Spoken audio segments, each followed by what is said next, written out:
Good day everyone and welcome to the channel. Today I'm going to be tackling a rather complicated subject. I'm going to be talking about blockchain technologies and what are the bonuses of them and what the problems are with them, where they originally came from, and what a lot of people have been saying have only been rather parts of an argument. And there seems to be a lot of champions of blockchain technology, and there seems to be a lot of opponents to blockchain technology. So what this video is going to be doing is going to be basically an idiot's guide to this type of thing. There is a lot of stuff involving NFTs, which I'm going to cover in this video, and I'm going to be looking quickly at crypto, and it's essential to look at crypto because crypto is the default use of blockchain, but there are some other uses which I'll be covering as well in this video. So let's begin. From now, I'm going to be starting the history of blockchain. Blockchain was proposed by cryptographer David Callum in 1982, so that's how long it goes back to. He wrote in his dissertation that computer systems established, maintained and trusted mutually by suspicious groups further at work on a cryptographically secured chain of blocks was also then talked about by Stuart Haber and W. Scott Stormanella in 1991. They wanted to implement a system where documentation's timestamps could not be tampered with, and this is important. However, they could not solve the double dip protocol at this point in time, and it was really only solved when Bitcoin appeared. What that is basically you can use blockchain to duplicate two things, and they both have the same coding, which means that basically you can spend money twice. That's basically what that means, and that was eventually solved by a person called Satatoshi Nakamota in 2008. So it is a fairly long time ago. He improved the design in an important way using a hashcash-like method to timestamp blocks without requiring them to be signed by a trusted party, and introducing a difficulty parameter to stabilize the rate at which blocks are added to the chain.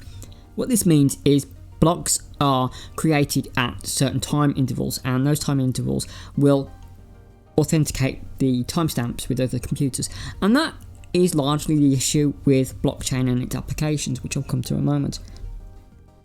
In 2014, the Bitcoin blockchain file size containing records of all transactions have occurred on the network reached 20 gigabytes. In January 2015, the size had grown to 30, 17, 50 to 100, and then Ledger has 200 gigabytes. The words block and chain are used separately by Satoshi Nakamoto in the paper, were eventually popularized into a single word, blockchain, by 2016. According to Accenture, the application of diffusion of innovations theory suggests that blockchains attained a 13.5 adoption rate within financial services by 2016, therefore reaching the early adopters phase. Industry trade groups created the Global Blockchain Forum in 2016, initiative of the Chamber of Digital Commerce. Right, so that's a little bit of history. Now, what are blockchains? I've explained a little bit. A blockchain is basically a decentralized, distributed and often public digital ledger consisting of records called blocks, which are scrambled in cryptography, and it's used to create and record transactions across many computers that are involved, and it cannot be altered. This is a security measure used by cryptocurrency. Now, it's not only used by cryptocurrency, but mainly the primary uses are cryptocurrency at the moment, and there are some issues with that, but we'll come on to those in a moment. They use a peer-to-peer format, and that's largely where the issues come from. Peer-to-peer is a network distributed and timestamped servers. They are authenticated by mass collaboration powered by collective self-interests such as crypto miners, etc. There is a robust workflow where participants' uncertainty regarding data is marginal. That means it's very secure basically, and removes the characteristic of infinite reproduction of a digital asset. We'll come to that in a moment as well. This has solved the double dip or double spending program, which means you could use the same money twice. Now we're going to look at the blockchain breakdown.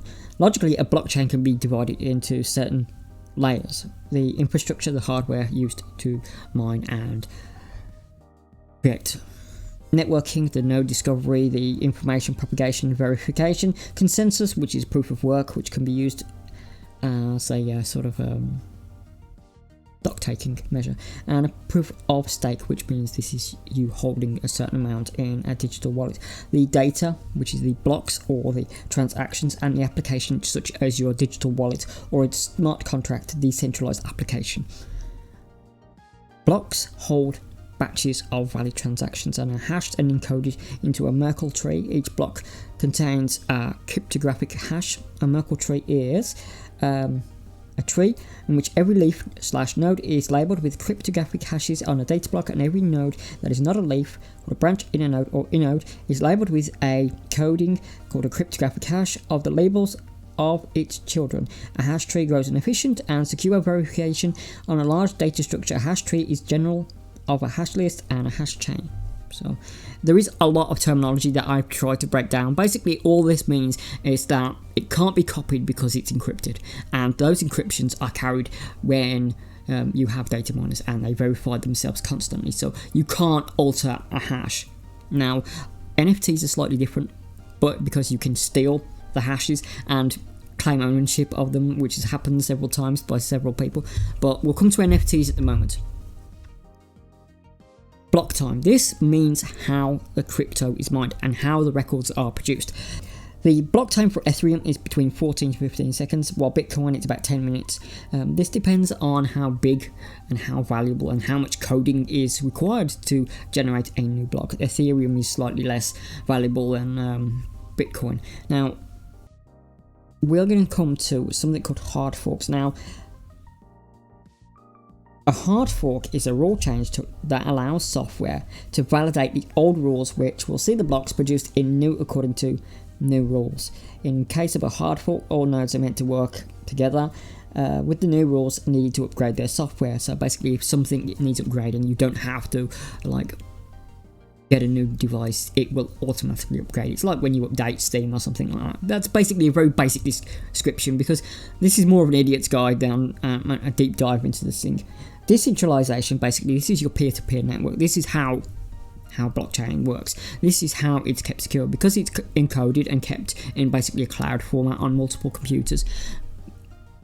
It enables it to remain safe because those records are the same throughout every computer, and to stop those records from being the same to every computer, you need to write a code which would change them at the exact same timestamp, which might be probable, but probably isn't possible at the moment. Now, some blockchains or cryptos use something called public key cryptography. A public key is a long random string of numbers that is an address part of the blockchain. Value tokens are also a part of this, depending on which version of the scam NFTs you get. But every node is a decentralized system and has a copy, which can't be changed because they all share the same code. So basically, that's what I'm trying to point out. This technology really is useful for security measures because it's got a cryptographic key, and you can only access your part of that chain with your cryptographic key. That's why you have something called a digital wallet or a digital passkey that enables you to see the data on your end and move it around. Blockchains are kind of open, and that's the point of them. A decentralized currency might be a good idea in principle, and maybe might be something that will happen in the future. At the moment, certain countries are looking at digital currencies. China's already got one. The EU, Britain, and a few others are making their own roads into creating these. Digital currencies are a little bit sketchy, in my opinion, simply because even if paper money is going to go down eventually, a lot of people will not like something that is in the ether. Something that is not physical and tangible is always going to garner a lot of suspicion, and that's the main problem with a lot of things. It's not the biggest problem, but it's probably the main problem with a digital based currency. Now, as I've said, a universal currency might be a great idea, but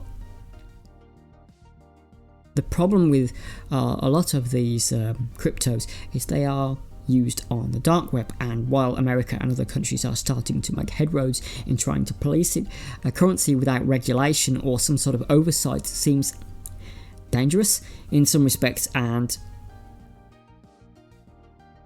it's a little bit like the Wild West. So basically, whoever gets the claim on that part, in the beginning is seen as the victor. Right, so why are cryptos and blockchains so controversial? Well, before we get to that, I will be discussing NFTs, or non-fungible tokens, which is a whole thing that... Right, so basically an NFT is a code that is stored within an image. Now, you can print screen the image if you want to, and that gives you access to the physical image, but the coding behind it is the actual thing that you're paying for. You're not paying for a picture, you're paying for a string of numbers. A lot of NFTs, or non-fungible tokens, have been around since 2014. An NFT is a stored unit of data on a digital ledger, such as a crypto wallet. It's a blockchain and can be sold and traded. The NFT can be associated with an asset, but that's not really the problem. The code is the main thing. I will note there is a lot of scams going on with NFTs. There was the Minecraft quote-unquote game scam. There was a lot of other scams that appeared and created cryptocurrencies or NFTs that just ran off with a load of people's money. At the moment, it is a replacement for the... Let's just be honest, it's a replacement for the art fraud market, and they would create terrible works of art and then they would price them as astronomically amounts, and that's how a lot of businesses would launder money. NFTs seem to be the new way that a lot of people are doing this, and of course people are going to be skeptical, and very rightly so, because a lot of people who are defending them and a lot of people who are defending blockchain technology are failing to see the main important point of the problems with it. The first NFT was called Quantum and created by Kevin McCoy and Anil Dash in 2014, consisting of a small clip by McCoy's wife Jennifer McCoy. They registered the video on the Namecoin blockchain and sold it to Dash for $4. It is now,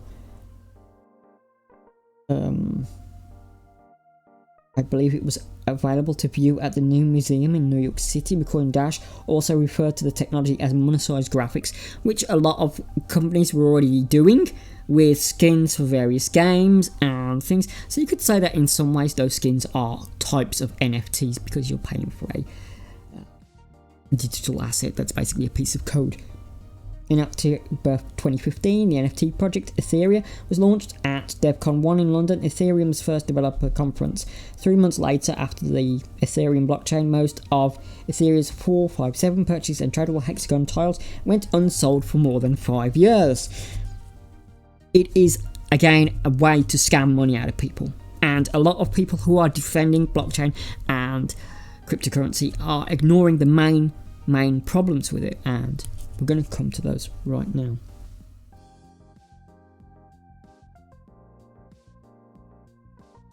The main problem with blockchain is called energy consumption, and a lot of the people who are talking about defending blockchain technology, yes, I know companies such as Walmart and certain banking applications use it, but they are not using the amount of energy that... should we just be honest on how much energy that Bitcoin is using? It is using more than 121.36 terawatts per year. It uses more electricity than Argentina at 121 terawatts per hours per year. And the Netherlands, 108 terawatts per hours per year. According to the DG Economist, one Bitcoin transaction requires 707.6 5.6 kilowatts of hours of electrical energy.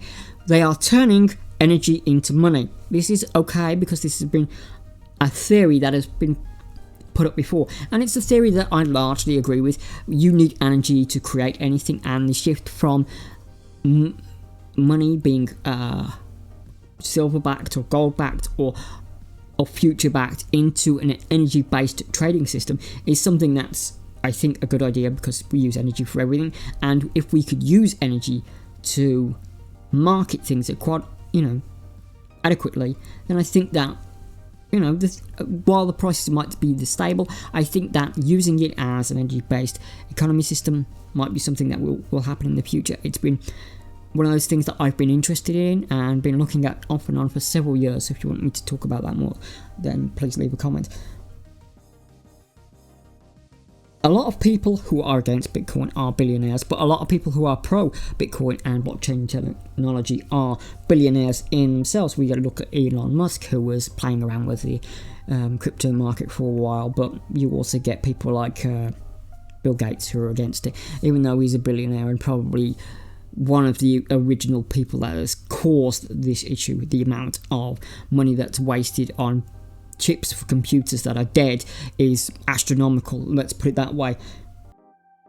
The main ideas for adopting it have been investigated by several researchers, and they use it for tracking inventory for Walmart. Again, they're not using the amount of money that Ethereum or Bitcoin are, and when people are defending blockchain technology, and I'm mainly talking about one channel who constantly go on about, oh well, it's the future, it might be the future in Web3, it very might be, and that is a possibility. However, the fact that you are equating Walmart's blockchain security measures or Twitter's blockchain security measures with the astronomical amount that NFTs use and cryptocurrencies are using is stupid, and I'm sorry, that's the whole reason that I bagged this video, because these people are constantly making video after video after video where they're just flying people for bad mouthing NFTs. NFTs are an art scam mainly, and that's a fact. And the other fact is that people are taking these, creating scarcity in various markets, such as computer parts market, such as the energy market, such as other things. They are using finite resources for a tiny bit of code just so they can have a hexagon picture in Twitter. That's their main thing. And look, I think blockchain might be an idea to protect certain assets. However, if those peer-to-peer markets are offset by various, I don't know,